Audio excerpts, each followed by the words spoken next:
Sarah and I basically grew up side by side in the same orphanage from when we were kids. We met there, and over time we got to know each other well.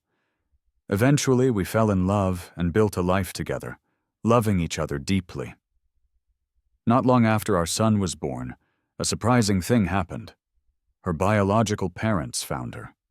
It turned out she was the only heir to the wealthy Walker family. Our lives changed dramatically then. Our son, Ben, started getting a very high-class education from a young age, and his last name was changed to Walker. Many years passed like that. One day I handed Sarah the divorce papers. She seemed a bit busy and annoyed, just asking me why. I answered her quietly, "Because last night the dinner I made for you got cold." "Are you really leaving with nothing?" she asked, her eyes still glued to her phone screen. Her company was on the verge of going public, a big moment for her. "Don't do anything rash," she added. "You know Ben can't leave with you." I used to feel so proud watching her transform into this powerful businesswoman. But standing there then, all I felt was the distance between us, like looking at something shattered. "I'm giving up custody of Ben," I told her. "Before we got married, all I owned was that little apartment. That's the only thing that was truly mine." Hearing me mention the small apartment we used to share, the one where we started our life together, Sarah seemed to relax a little, her expression softening. "Are you still upset that Mark brought me home last night?" she asked. "He's just a business contact, a friend." Yes, I thought, a friend who knew perfectly well she was married but still pursued her constantly. I didn't say that out loud, though. I just looked at Sarah. It felt like it had been a very long time since I'd really taken a moment to just look at her. She was dressed perfectly, her makeup flawless. The pink diamond earrings she wore probably cost more than our entire household expenses for several months back in the day. Things had certainly changed over the years. Seeing me just shake my head silently, she got a little impatient again.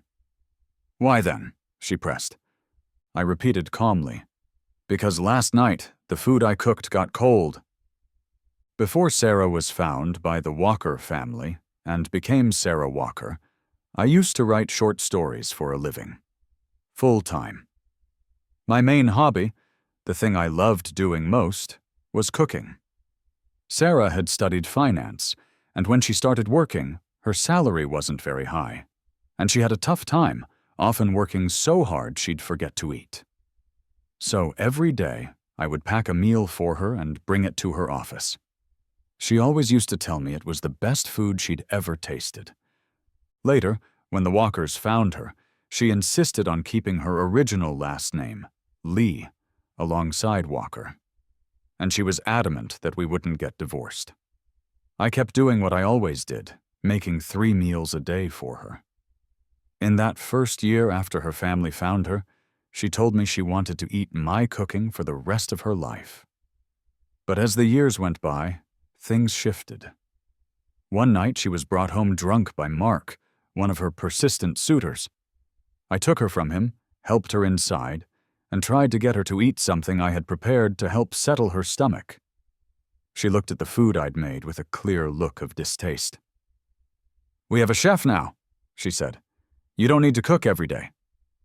Then she added, "Why don't you come work at the company like I suggested?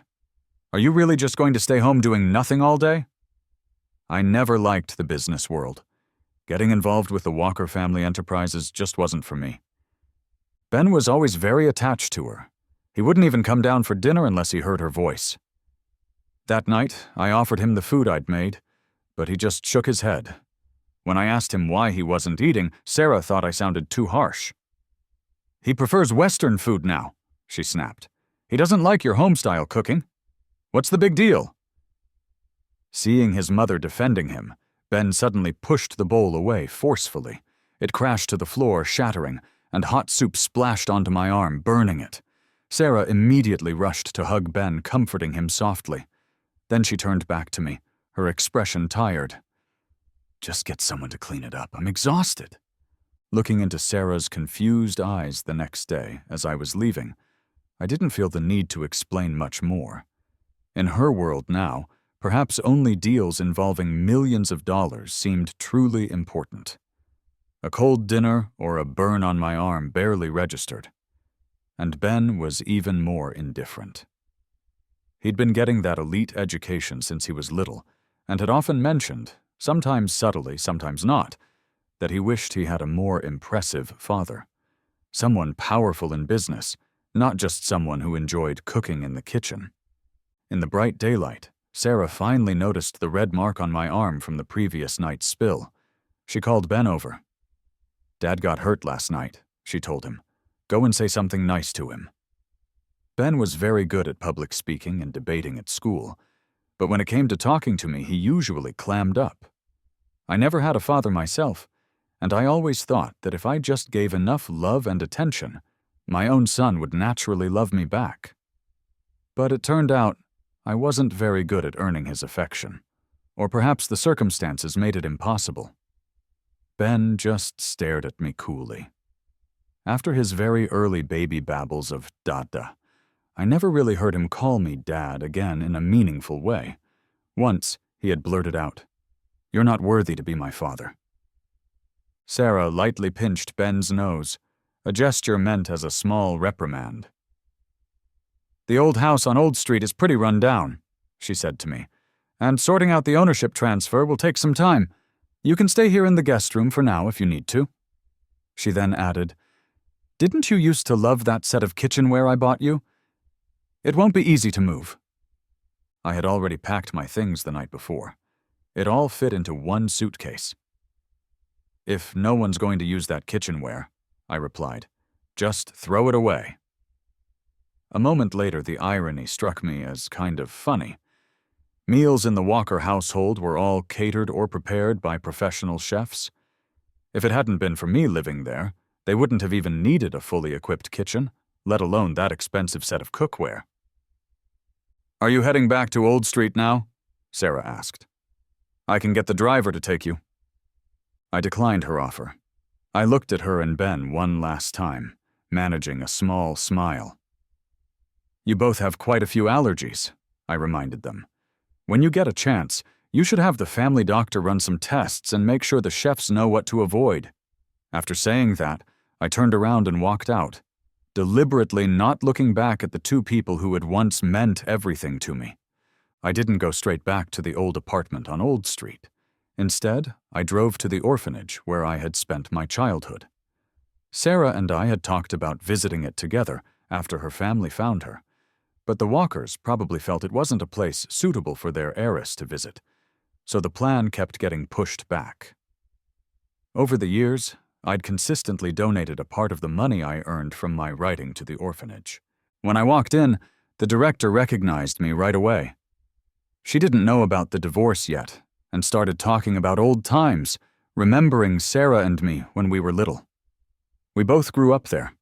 Sarah was a year younger than me, and we were both pretty small kids back then.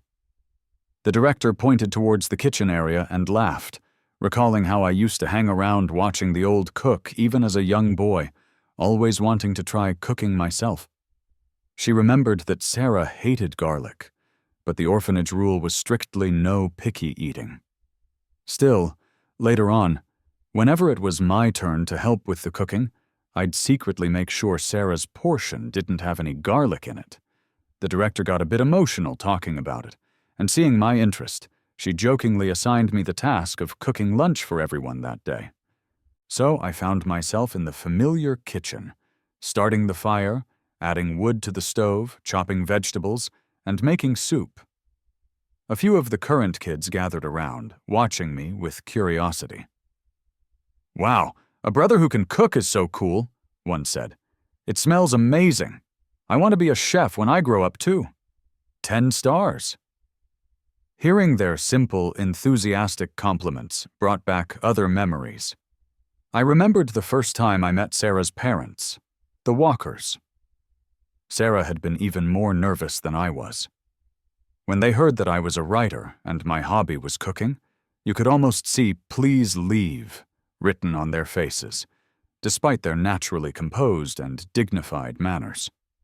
They only kept it in check because they were so relieved to have found their long-lost daughter. Mr. Walker had only said one thing directly about it. "Good for nothing. I don't associate with people like that." Word spread quickly in their social circle. Suddenly, Sarah had a whole new network of relatives and friends. Every time someone visited our home, the Walker mansion, not our old apartment, if they saw me in the kitchen, they'd make some kind of joking remark to Sarah.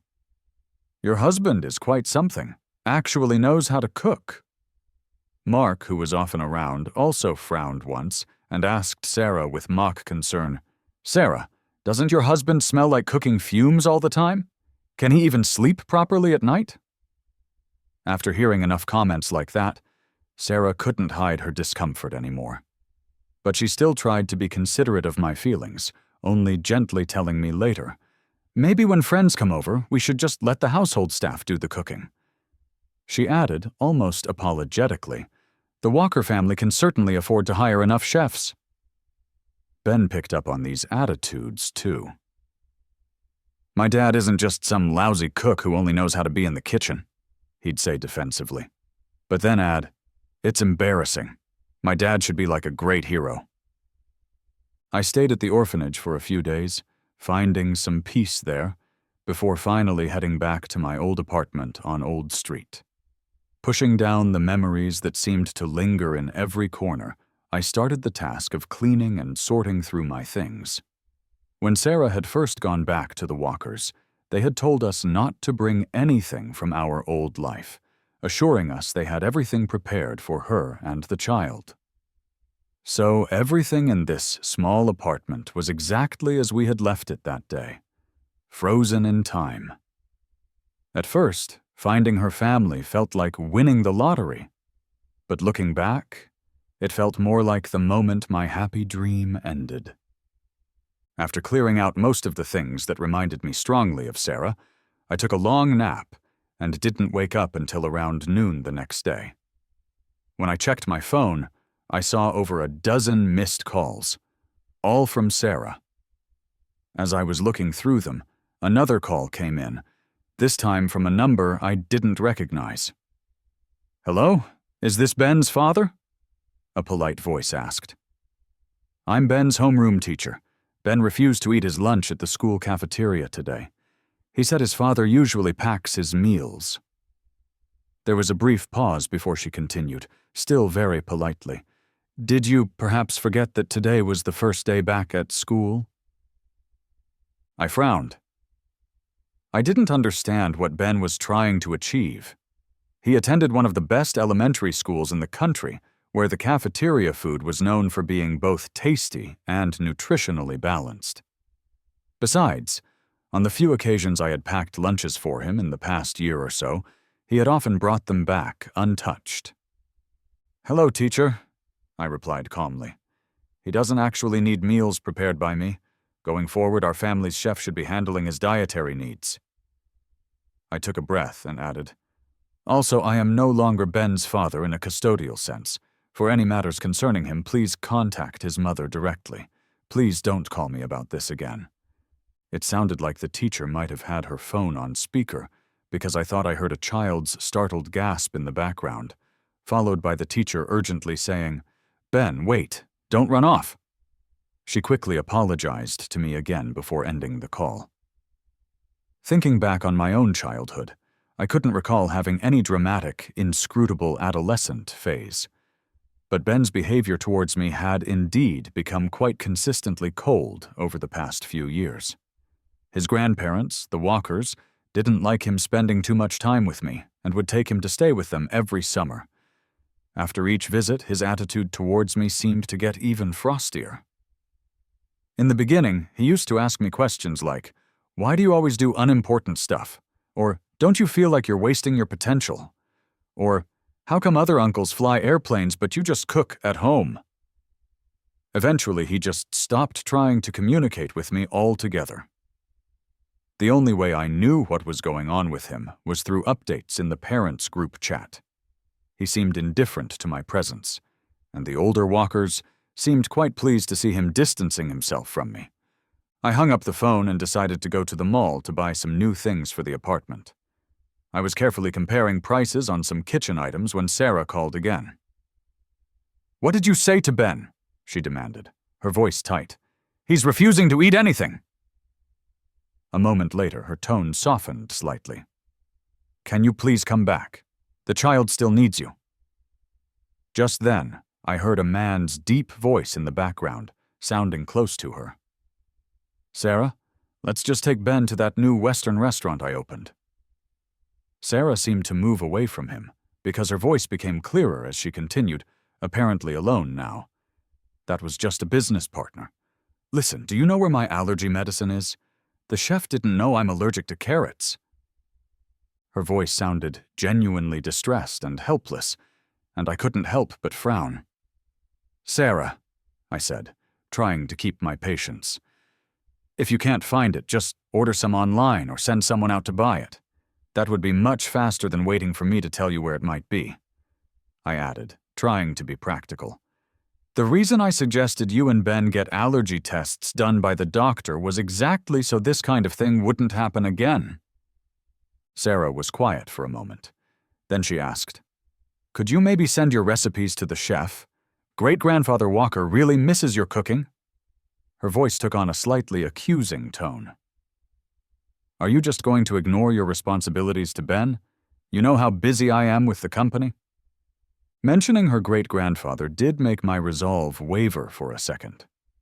He was the only one in the Walker family who had consistently supported me and seemed to genuinely enjoy the food I cooked. However, I really didn't want to get entangled with the Walker family anymore. "You can find recipes for home-cooked meals anywhere online," I replied. "And Sarah, you know very well that Ben doesn't see me as his father anymore. You can't pretend otherwise." I took another breath. "I need to start my own life now. Please, stop calling me. Let's just leave each other alone and try to move on." Before she could argue further, I hung up the phone and then blocked her number. These interruptions had completely killed my mood for shopping, especially for kitchenware. A heavy sense of tiredness settled over me. I went back to the apartment, took a shower, and fell into a deep sleep again. Maybe it was because so much had happened recently, but my dreams were vivid and strange. I dreamed I was back at the orphanage, seeing instances of quiet bullying happening in corners where the teachers couldn't see. I saw a younger Sarah hiding behind me while I tried to stand up for her, and her trying desperately to help me fight back. Then the dream shifted, and I thought about the night Ben was born. I'd never been religious, but I remembered kneeling outside the operating room praying fervently, willing to trade my own life for Sarah's safety. I woke up sometime in the middle of the night. Heavy rain was pouring down outside the window. Rain always seems to bring back memories, like it's writing poems about the past. I remembered one winter night during my second year of college. I was coming out of the library, and Sarah ran up to me, her face flushed pink against the falling snow. She pulled a roasted sweet potato from her pocket, one she'd clearly been keeping warm for me, and urged me to eat it carefully. As I took a bite, I felt something hard. I pulled it out. It was a simple, handmade ring. Sarah's eyes were shining, filled with a love she couldn't contain. "Let's give each other a home," she had whispered. Not a single mention of the word love, but it was the most beautiful proposal I could have imagined. Later, I saved up and bought her a real ring, a small diamond that represented all the love I felt. I proposed to her properly on a day we went back to the orphanage to visit the director.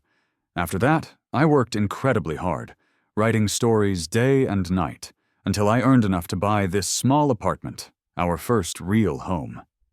We would lie there together, just us, talking about everything and nothing. 4 seasons passing, 3 meals a day. Just the 2 of us under one roof.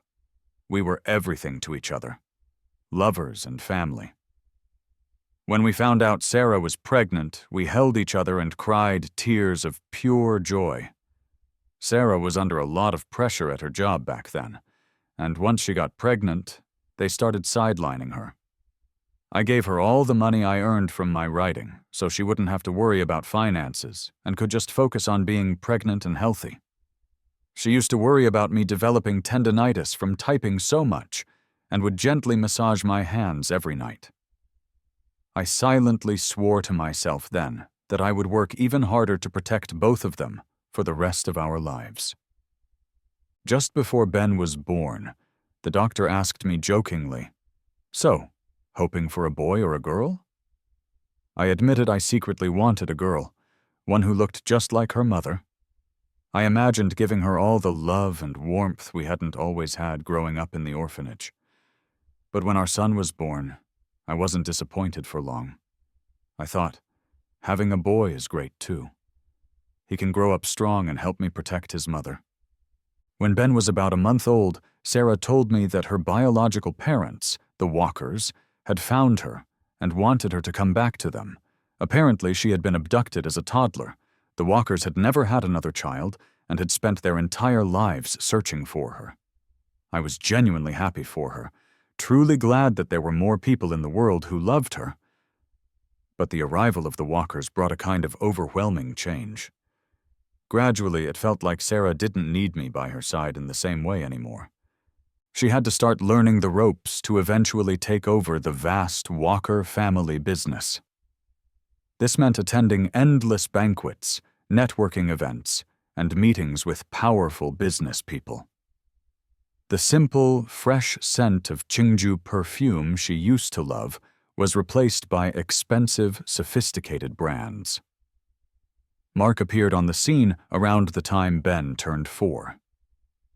There were significant financial dealings between the Walker family and Mark's family, the Liu family, which meant Sarah and Mark had to attend many functions together. I remember trying to talk to Sarah about it once, pointing out that she and I were rarely seen together, especially around Ben. She just brushed it off. "Ben isn't like other children," she said dismissively. "He's mature enough to understand." When I tried to press the issue, she accused me of being insecure and not understanding the pressures she was under. "These business dealings are necessary, Michael. Don't be so insecure and read too much into things." That comment shut me down completely.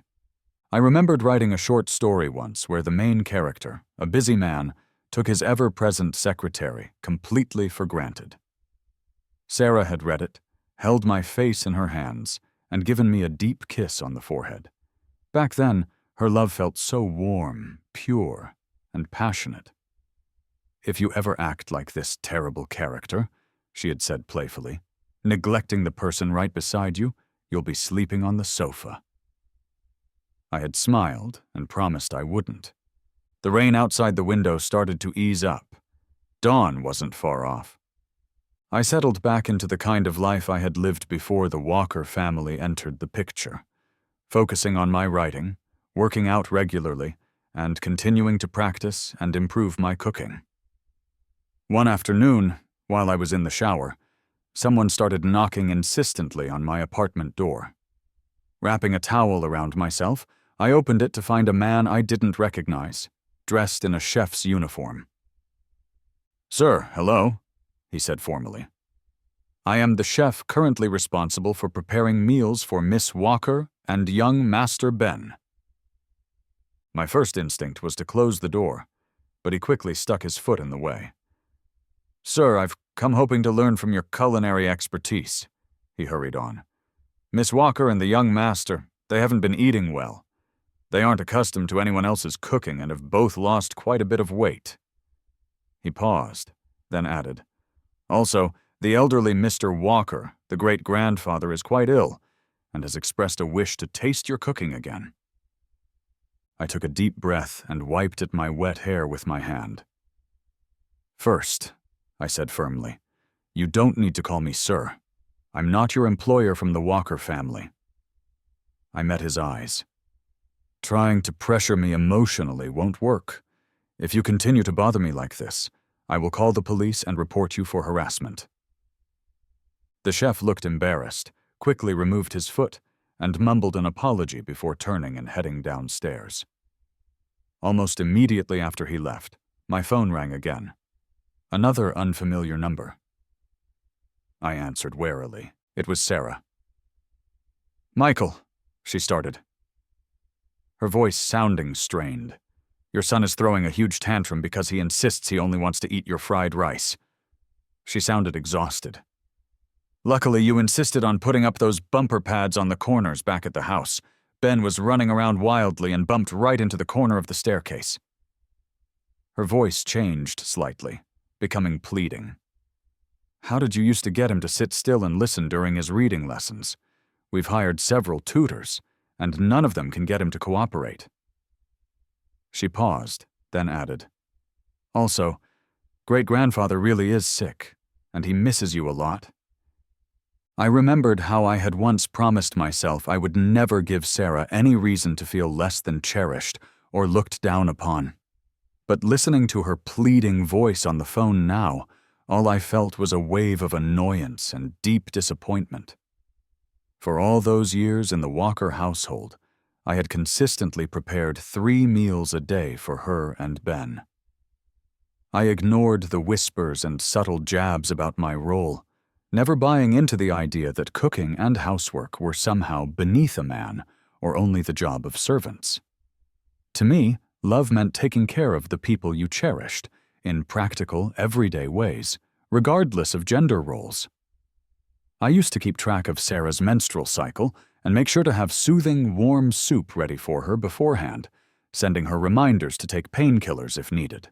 When Ben was younger and prone to fevers during the rainy season, I would stay up with him, prepare special medicinal meals, and rush to his school to make arrangements if he got sick there.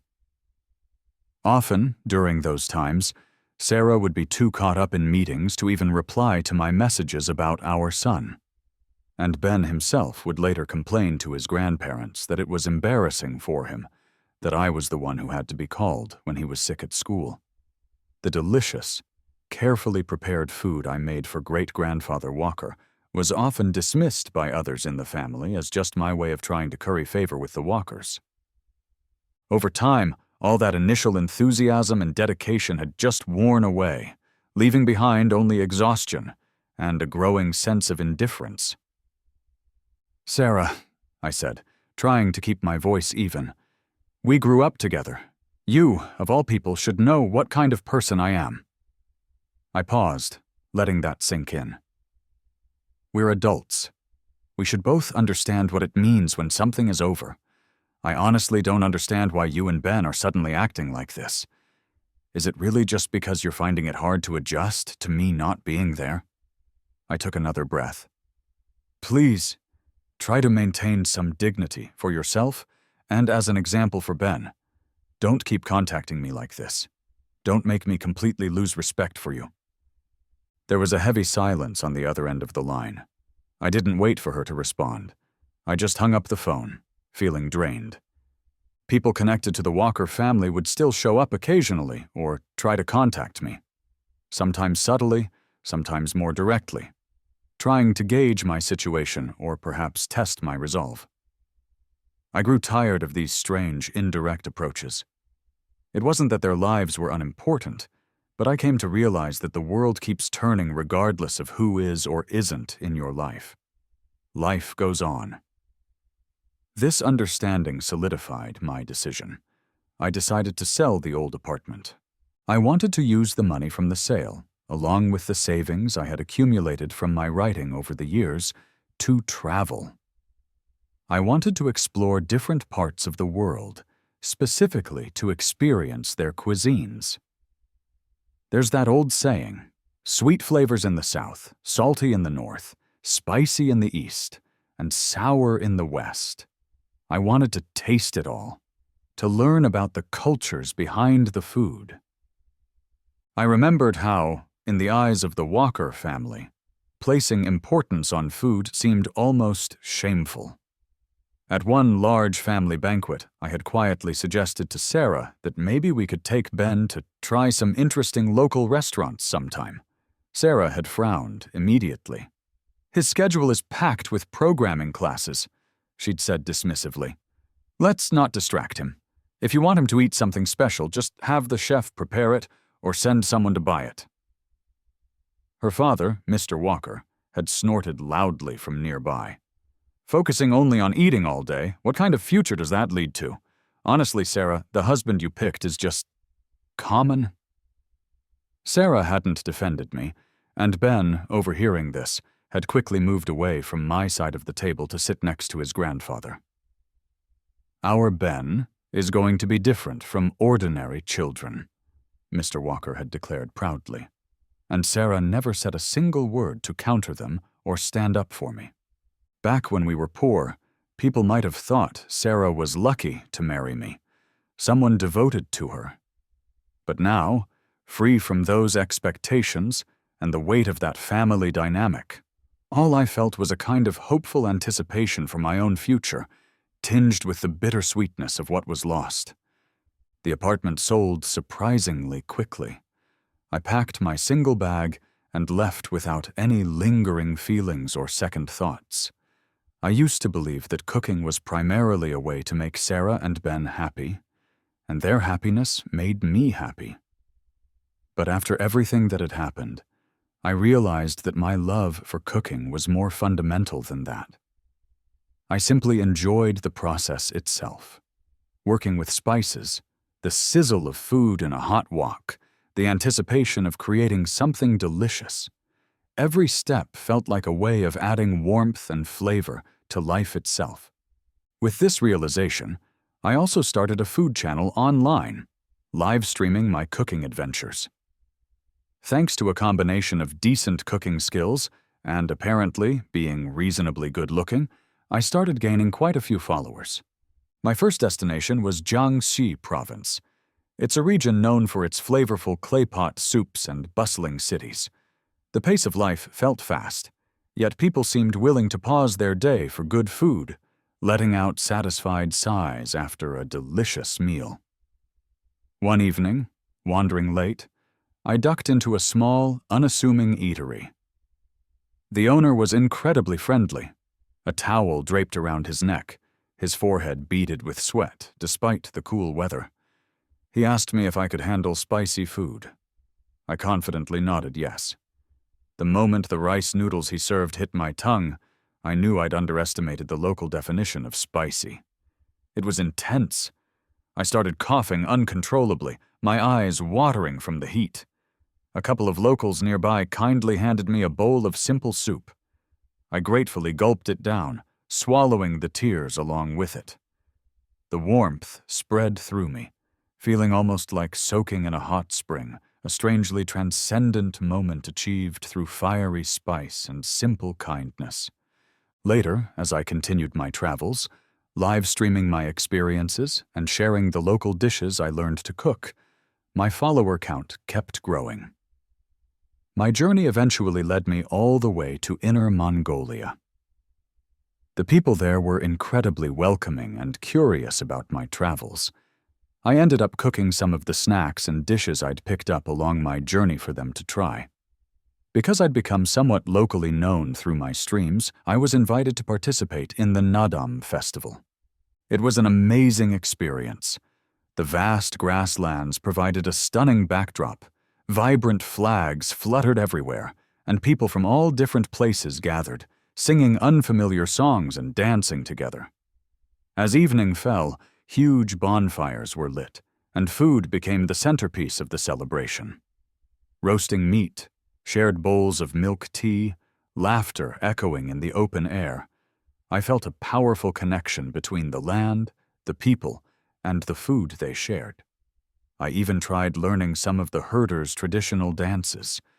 Surrounded by the lights, music, and energy of the feast, with the distant mountain ridges silhouetted against the night sky, I found myself shedding a few tears, unnoticed in the crowd.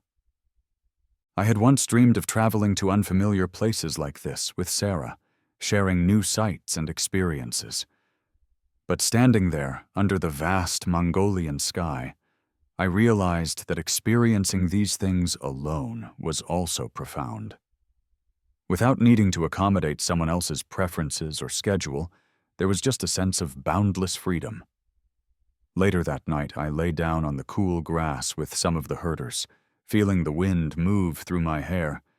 It felt strangely intimate, like a gentle, awkward kiss on my forehead, somehow smoothing away any lingering feelings of loneliness. The world felt immense, full of possibilities. Several years went by as I traveled, cooked, and shared my experiences online.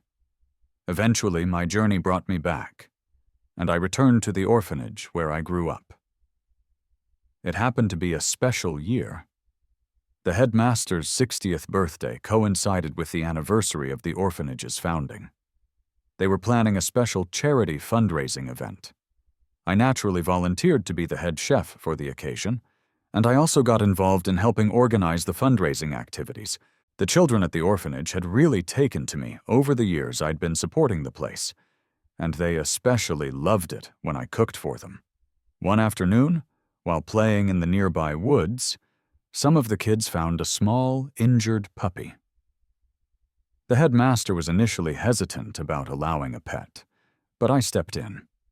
I offered to take full responsibility for the puppy's care and suggested that having an animal around could be a good way for the children to learn about empathy and responsibility towards living creatures. The headmaster sighed, shaking her head with a reluctant smile. "All right, Michael," she said. "Go ahead and spoil them then."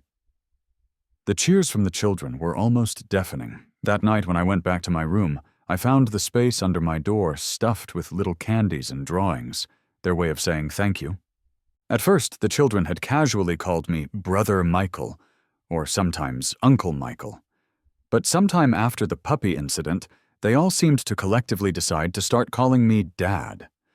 It felt strange at first, both amusing and a little confusing, but having grown up as an orphan myself, I understood their deep-seated longing for parental love and connection, so I didn't correct them.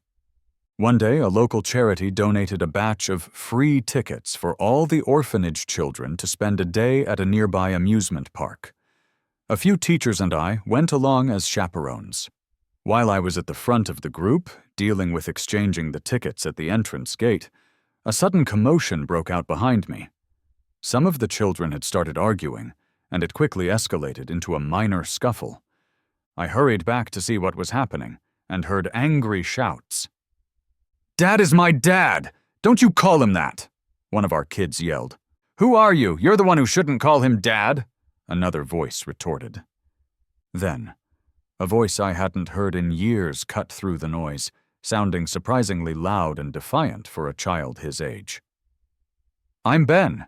You all stay away from my dad. I'm his real son." Another orphanage kid immediately shot back.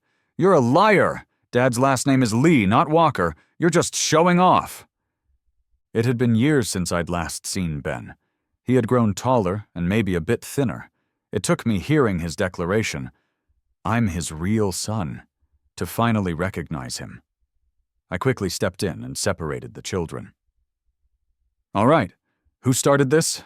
I asked sternly, looking around at the group. "Speak up." I rarely raised my voice, but my serious tone usually got their attention. All the orphanage kids immediately looked down at their feet. Ben, however, looking rather guilty but also defiant, came over and tugged at my shirt sleeve. "Dad," he mumbled, "I started it. They were calling you Dad, but you're my dad."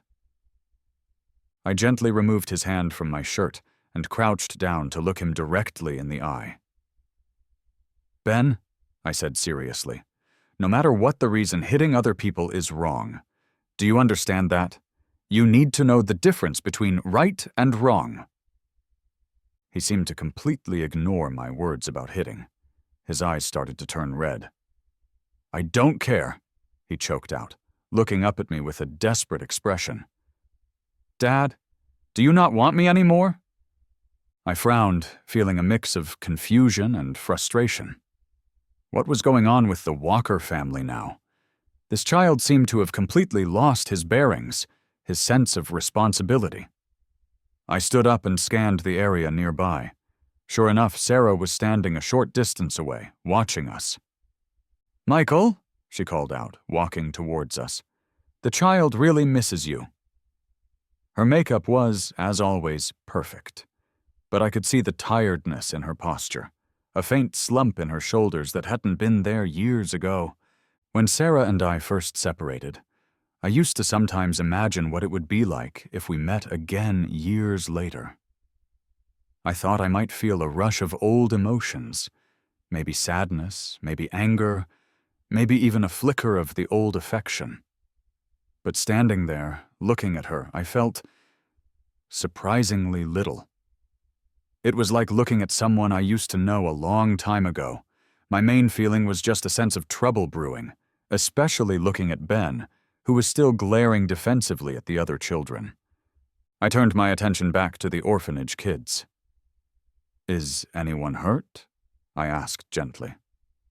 A little girl named Emma timidly raised her hand. "Dad," she said, her voice trembling slightly. "The little wooden bird you carved for me. He broke it." Hearing this, Ben became even more agitated. That wasn't hers. That was Dad's gift to me. Since no one seemed physically injured, just upset, I relaxed slightly and quickly spoke with the teacher, who was also chaperoning. I knelt down again beside Emma and reassured her. "Don't worry, sweetheart. I'll make you another wooden bird, exactly like the one you had. In fact, I'll make you an even bigger one, too, to make up for it."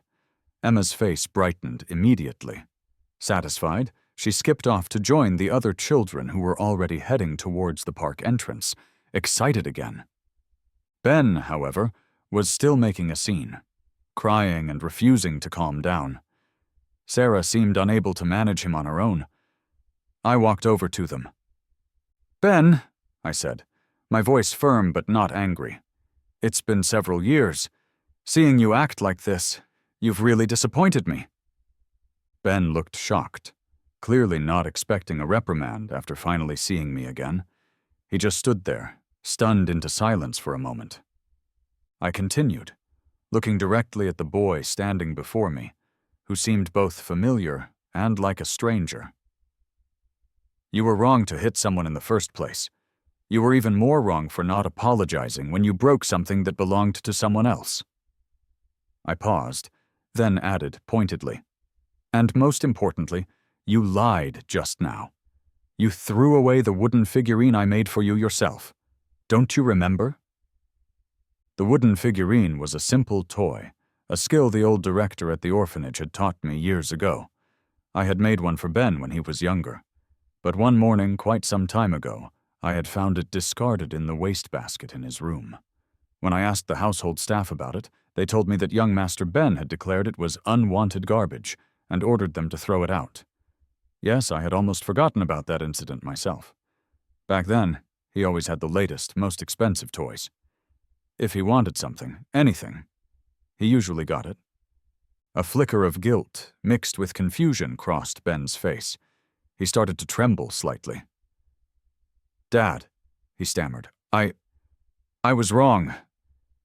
This child, I once had such high hopes for him.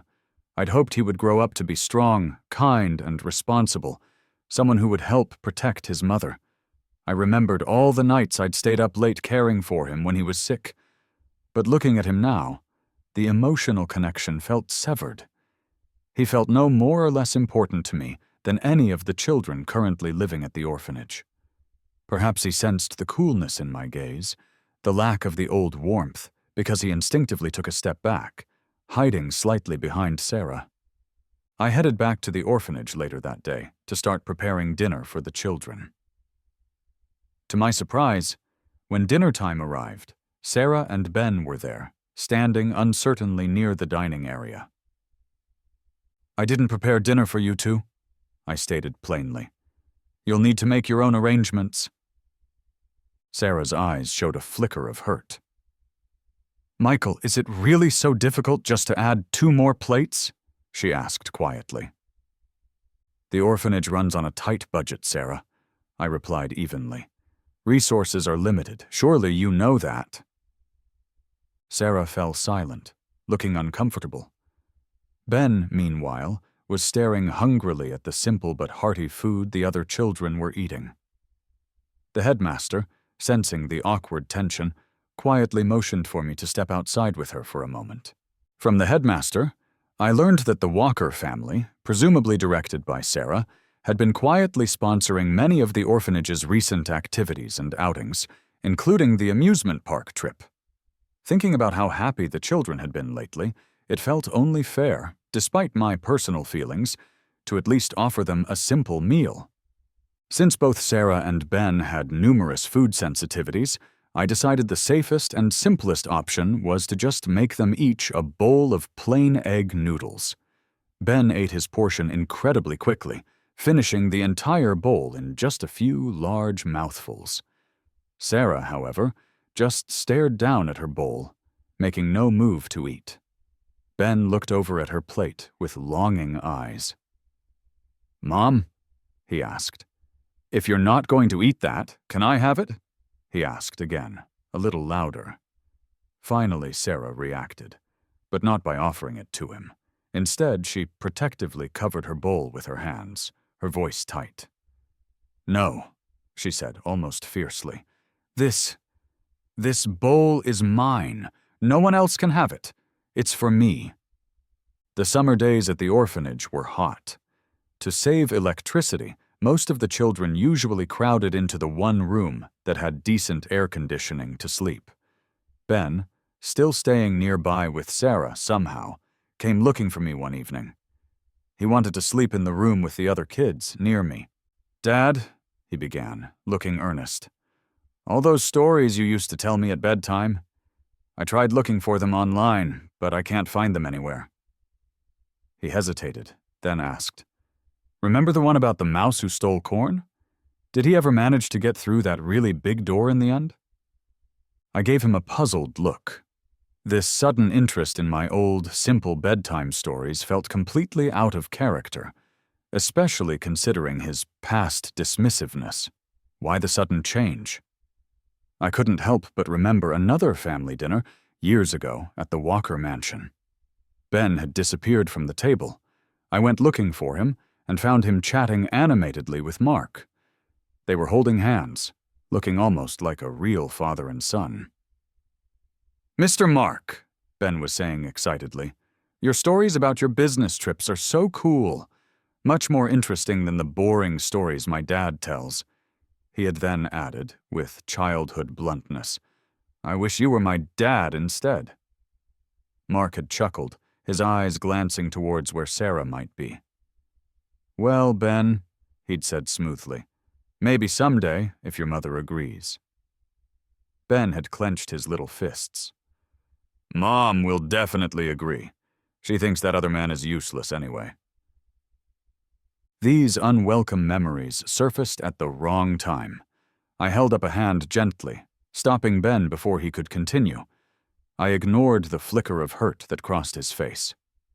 Since other children were trying to rest nearby, I motioned for him to follow me outside the room. I found Sarah waiting anxiously nearby. "Has your little performance with Ben run its course?"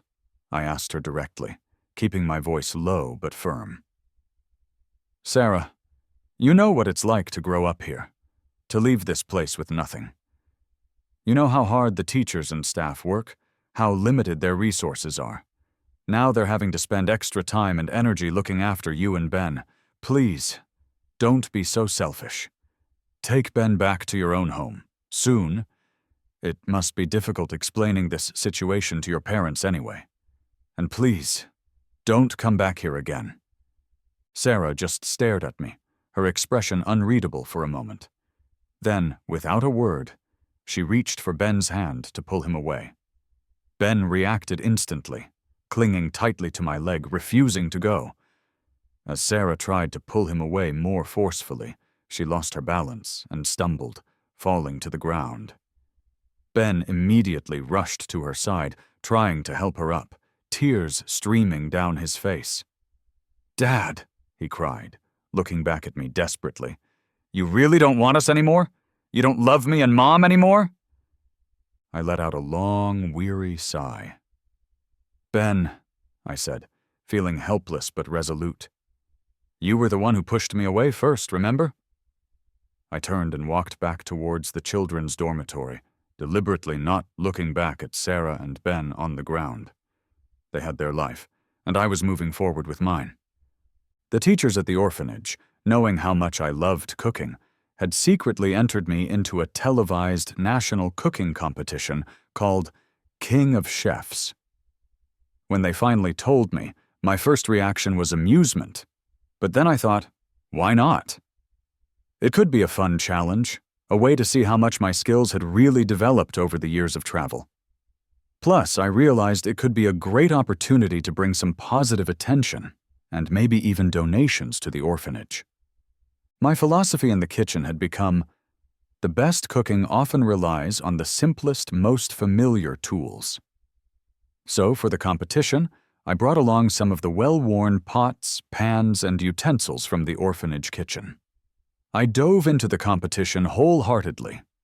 Perhaps because I had spent so many years traveling, tasting, and learning about different food cultures, I found I had a deeper understanding and instinct for flavor combinations and techniques.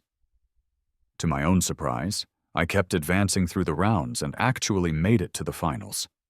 The headmaster and a whole group of excited children from the orphanage were in the audience for the final taping, cheering louder than anyone. The final challenge had a theme: memories. We were allowed to create any dish we wanted, as long as it connected to the theme. As I stood at my cooking station, looking at the familiar tools from the orphanage kitchen, a flood of memories came back to me. For my final dish, I chose to make a simple yet perfectly executed egg-fried rice. After I was announced as the winner, during the post-competition interview, a reporter asked, "Mr. Lee, congratulations. May I ask why you chose such a simple-looking dish like fried rice for the final round, especially with the theme of memories?" The competition had attracted a lot of sponsors and media attention, so the cameras were rolling, lights bright. Facing the cameras and the audience, I answered thoughtfully, "The children at the orphanage where I volunteer have very limited resources, but one dish they absolutely love. Something that always makes them happy is simple fried rice." I paused, scanning the audience briefly. My eyes happened to land on Sarah and Ben, sitting together amongst the spectators. I quickly looked away and continued, addressing the reporter and the cameras again. "And I believe that's true for many people. The very first time you tasted really good fried rice, the person who made it for you, that person must have been someone very special to you, someone you'd remember." After the interview finished, I was immediately surrounded by the ecstatic children from the orphanage, all shouting, "Hero!" and "Dad!" at the top of their lungs. Smiling, I walked out of the competition venue amidst their cheers. A photographer captured that moment, and it ended up being a trending photo online the next day with the caption, "My King of Chefs Dad." I saw Ben trying to push through the crowd towards me, holding a bouquet of flowers, but he couldn't reach me before I was swept away by the celebrating children and staff. I heard Sarah call my name a couple of times from a distance, but I just gave a small, general wave towards the audience, holding up my winner's medal, and walked away, feeling light and free. Despite everything, I found myself making one last visit to the Walker family's ancestral home. Great-grandfather Walker was gravely ill, nearing the end of his life, and his final wish was apparently to have a bowl of the simple dumpling soup I used to make for him. Although I had no desire to re-engage with the Walker family, some obligations, like respecting the final wishes of an old man who had shown me kindness, felt bigger than personal feelings. Sarah's parents, Mr. and Mrs. Walker, sat across from me in one of the formal living rooms, looking distinctly uncomfortable. "Michael," Mr. Walker began awkwardly, "Great-grandfather has asked for you. It's a favor." I knew Great-grandfather Walker had always had a passion for good food and had, on several occasions, subtly defended me or praised my cooking when others in the family were dismissive. If his health had allowed, he probably would have tried to make the soup himself. I didn't engage much with Sarah's parents. I simply nodded and went straight to the great-grandfather's room. His eyes were clouded with age and illness, but when he saw me enter, a flicker of recognition lit them up. "Michael," he rasped, his voice weak. "What took you so long to come see me?" I walked over to his bedside, gently took his frail hand, and offered a small, apologetic smile. He was silent for a moment, then asked quietly, Is there really no chance left between you and Sarah?" I didn't want to cause the old man distress, but I also couldn't lie to him. "No, grandfather," I said softly but clearly. "But no matter what, you will always be someone I respect deeply." He let out a long, slow sigh. "To be honest," he mumbled, "Sarah already regrets how things turned out. And Ben, he's a good kid deep down, just raised wrong, influenced by all this." Hearing these words now, meant to be comforting perhaps, didn't stir much emotion in me anymore. I tried to gently change the subject. "Grandfather, about the dumpling soup, would you prefer the broth thicker or—" He suddenly gripped my hand with surprising strength, a faint spark of hope flickering in his dim eyes. "Do you still love her, Michael? Do you still love Sarah?" he whispered urgently. "Because if you do, even with these old bones, I'll fight for you. I'll help you get back what you lost." Looking at this frail old man, still trying to mend a broken past, I felt a pang of sorrow for him. "Grandfather," I said gently, "I once loved Sarah more than anything. I valued her and Ben above my own life." He seemed to understand the past tense. "Fate," he mumbled, mostly to himself. "Fate can be cruel. Our Walker family. We owe you, Michael. You're a good person." Just then, we heard the faint sound of shattering glass from just outside the room door. It was Sarah. She had apparently been trying to bring in a glass of water and had dropped it upon overhearing our conversation. She looked pale, almost ghostly, a few strands of hair falling across her forehead. She didn't come in, just turned and walked away, looking dazed. The old man sighed again, a sound heavy with resignation. He told me to make the soup broth thin, explaining that in his younger days, they didn't have the rich, thick soups that were common now. As I was leaving the Walker mansion later that day, Mark was standing outside near the entrance, smoking a cigarette. He had always looked down on me, seeing me as insignificant. Seeing me again now, he didn't bother hiding his contempt. "So, what's so special about you, anyway?" he sneered, smoke curling from his lips. "Does Sarah really still miss you after all this?" I just shrugged, feeling detached from his animosity. "That sounds like your problem, Mark, not mine." My indifference seemed to infuriate him. He suddenly lunged forward and grabbed the collar of my shirt. "You just left," he hissed, his face close to mine. "You abandoned her. That night she got drunk. She was crying, calling your name." "Mark, that's enough." Sarah's voice cut in sharply. She stepped quickly between us. "This is between Michael and me." Mark glared at me one last time, then angrily threw his cigarette butt onto the pristine driveway and stormed off towards his car. The scene felt strangely familiar, like an echo from the past, only this time the roles were reversed. 20 years ago, I would have been the one stepping in front to protect her. Time really does change everything. Life can feel like a fleeting dream sometimes. Sarah took a shaky breath and smoothed down her already perfect hair. "Michael," she said, her voice strained, "it's not just Ben. It's me, too. We can't seem to manage without you." Her eyes searched mine. "I keep thinking, if I hadn't gone back to the Walker family, if we had just stayed in our little apartment, would we have been happier?" She reached out and grabbed my arm, her grip surprisingly strong. "Michael, come back," she pleaded, her voice thick with emotion. "Please, you still love me, don't you? Deep down?" I calmly took a step back, gently disengaging her hand from my arm. "Sarah, I already told great-grandfather how I feel. I don't want to have to say it again." In all the years I'd known her, even during our toughest times before her family reappeared, I had never seen Sarah look this desperate. Her lips trembled, and tears welled up in her eyes, finally spilling over and silently tracing paths down her cheeks. When we had first moved into the Walker world, Sarah had often felt overwhelmed and stressed.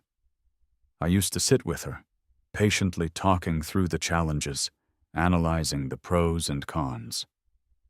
After she'd washed up for the night, she used to lie with her head on my chest, her damp hair cooling my skin, listening quietly to the rhythm of my heartbeat. Back then, I truly believed our love would last forever. But it turned out to be just a chapter, not the whole story. Sarah had indeed lost weight. Her wrist felt thin and fragile under my fingers as I pulled away. I worried for a moment that I might hurt her if I wasn't careful. "How can you prove it?" she whispered, her voice breaking. "How can you prove you don't love me anymore? Michael, don't lie to me." I didn't believe money itself had ruined our love. It was more that the wealth, the status, the endless options it presented had subtly shifted our perspectives. It created a feeling that there was always something more, something better. Just around the corner, making us value what we had less. Over the years, my presence in her life, my love, had become like a meal left sitting out too long. It started hot and essential, then cooled, and eventually became unwanted leftovers.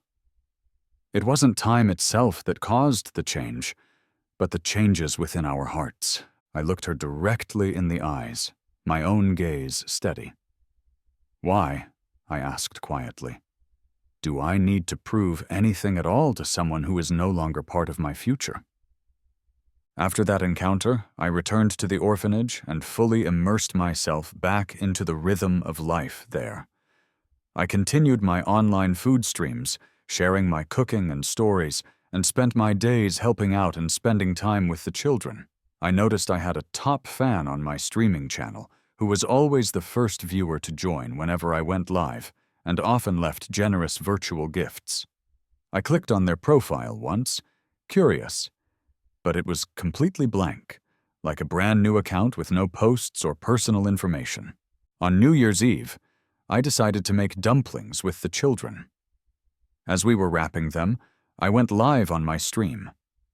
I held up a finished dumpling and asked my followers to guess the filling, emphasizing that this batch was just for me, as I had a rather unusual favorite. Comments flooded in with all sorts of guesses: pork and cabbage, beef and onion, shrimp and chives, but no one guessed correctly. Then, a comment popped up from my top fan: sauerkraut filling. Immediately after posting, the user went offline. That single comment confirmed my suspicion. It had to be Sarah. Only she knew about my weird fondness for sauerkraut dumplings, something from our early, poorer days together. Once the clock struck midnight and the new year officially began, I made sure all the children were tucked into bed. I stepped outside into the cold, clear night to look at the slightly lopsided snowmen the kids had built earlier in the day, wanting to take a few photos to remember the moment. As I stood there, I noticed the faint glow of headlights down by the orphanage gate. Then I saw them. 2 figures standing silently in the snow, looking towards the main building. They must have been waiting there for who knows how long. "Happy New Year, Dad." It was Ben, holding a gift box. Sarah stood beside him, wrapped in a thick coat, her breath misting in the cold air. I didn't reach for the gift Ben offered, nor did I show much reaction. Seeing my indifference, Ben grew anxious and quickly opened the box himself, revealing a container filled with homemade dumplings. "Dad, look," he said eagerly. "Mom and I made these. We even made the dough ourselves. Sarah spoke then, her voice soft and careful. Try one, Michael. It's your favorite flavor. She held out another container. And here's a bowl of noodles. The simple kind you taught me how to make once. It tastes... I glanced briefly at the containers, then looked away towards the snowy grounds.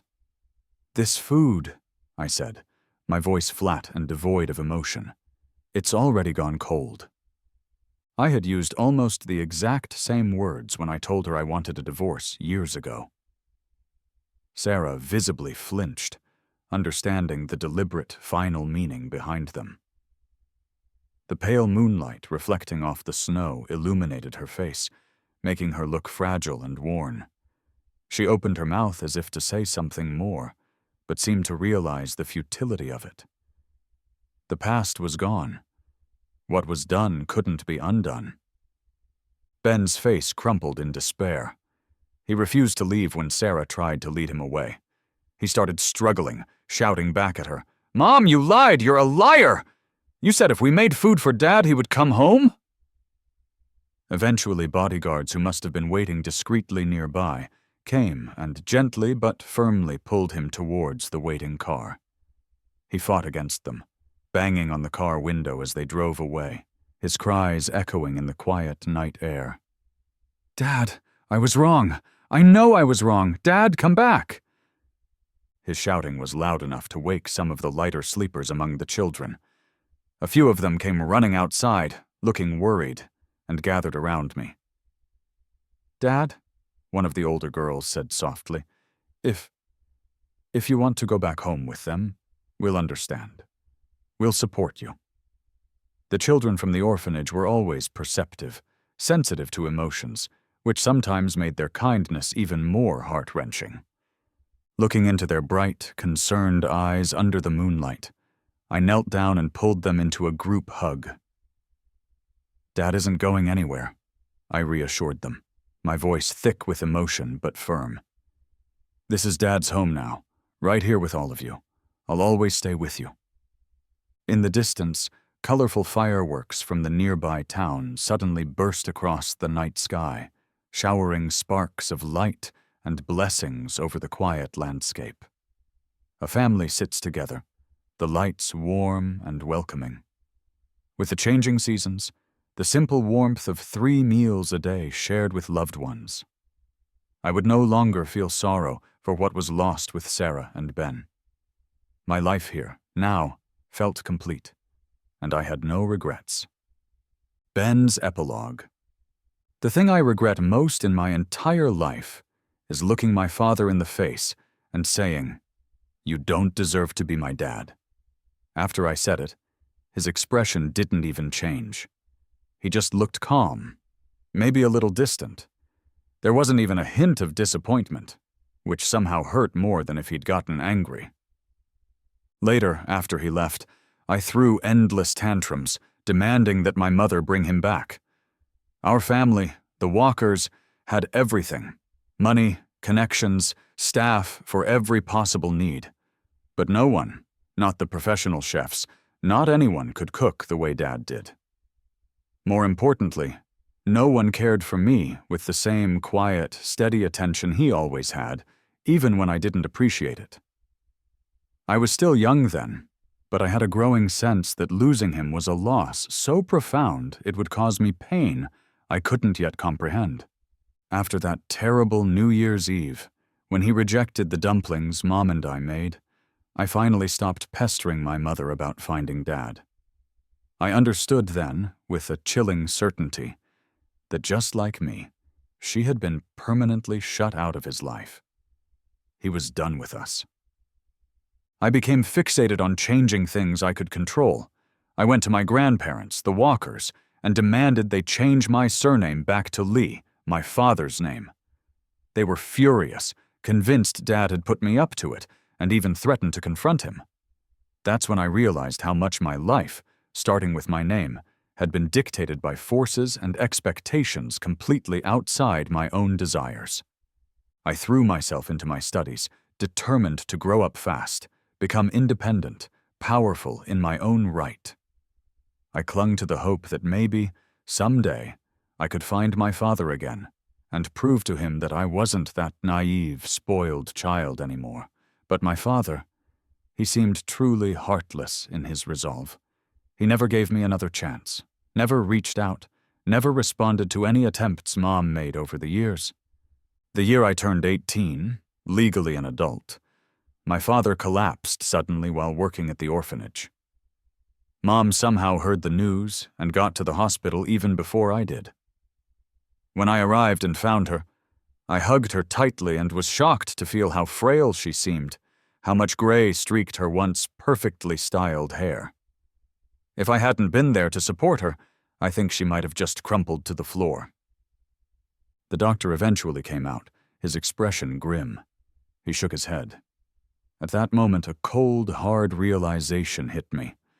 My mother and I were destined to spend the rest of our lives trying to numb the pain of this loss, living only with memories. Mom's face was ashen.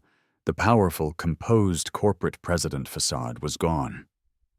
She hunched over, struggling for breath, and whispered, "Why? Why so suddenly?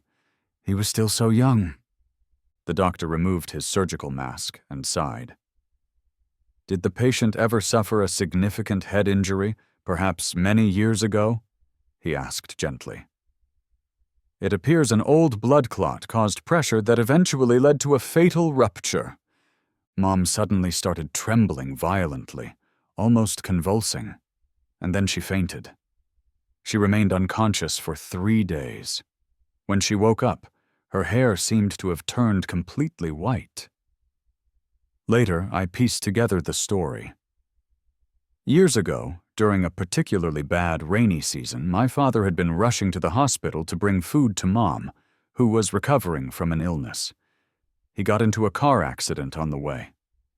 His head was badly injured, but because they were struggling financially back then, and because he didn't want to worry Mom or spend money needed for her recovery, he had apparently downplayed the injury, only getting a simple bandage at a clinic. That untreated injury, all those years ago, became the hidden cause, the bullet that finally struck, shattering both my mother's life and mine. Mom's mental health deteriorated rapidly after that. She soon withdrew completely from managing the Walker companies. I asked her once where Dad's ashes were. She told me, her voice distant, that they were buried on the small hill behind the orphanage, alongside the old director who had passed away some years before. "That's where he belonged, Ben," she'd said quietly. After countless rejections and realizing Mom would never recover from her grief, Mark eventually gave up and moved abroad to focus on expanding his own business internationally. I took over the reins of the Walker companies from Mom, stepping into the role that had once defined her life. Only then, with the resources and freedom I now possessed, did I truly begin to learn about the father I had lost. Dad never knew, but that year he won the King of Chefs competition, the simple bowl of fried rice he made, the one representing memories. Mom had quietly arranged to buy it after the show. She took it home, though I doubt she ever ate it. After his divorce from Mom, Dad apparently had admirers, women drawn to his quiet strength, his kindness, his amazing cooking featured on his popular stream. But he never remarried, never even seemed to entertain the idea of another serious relationship. I think, looking back, he truly gave all the love he had to Mom and me. And because we failed to cherish it, failed to protect it, he was simply unwilling, or perhaps unable, to risk loving like that again. Mom eventually bought back the small apartment on Old Street where she and Dad had first lived, ignoring the disapproval of my grandparents. She moved in there, surrounding herself with the ghosts of their happier past. The person who sold the house back to her gave her an old, worn notebook, saying the previous owner, my father, had left it behind and asked them to keep it safe, hoping he might return for it someday. When Mom chose to end her own life quietly in that apartment at the age of 45, I found that notebook clutched in her hands. Opening it, I discovered it was my father's diary. It chronicled years of his life, but many pages were filled with entries about Mom. A few specific entries, detailing their early days, had been circled repeatedly in red pen by Mom. "This is the diary Sarah gave me. I will cherish it." Sarah confessed her feelings to me today. She said she would give me a home. From now on, I won't be alone anymore. "Sarah is pregnant. I'm going to be a father. I have to work harder, provide a better future for her and our child. The Walker family is huge, powerful. But my love for Sarah is bigger than the universe. Sarah and Ben don't need me anymore. I've decided to leave." The diary entry stopped abruptly after that last one. Beneath it, in Mom's shaky handwriting, was a single, final line. "Michael, I'm sorry. I'm coming to find you. And from that day forward, I truly had no home to return to. I was completely alone, a child without a father or a mother, left only with the crushing weight of regret and the ghosts of a love story I had helped destroy.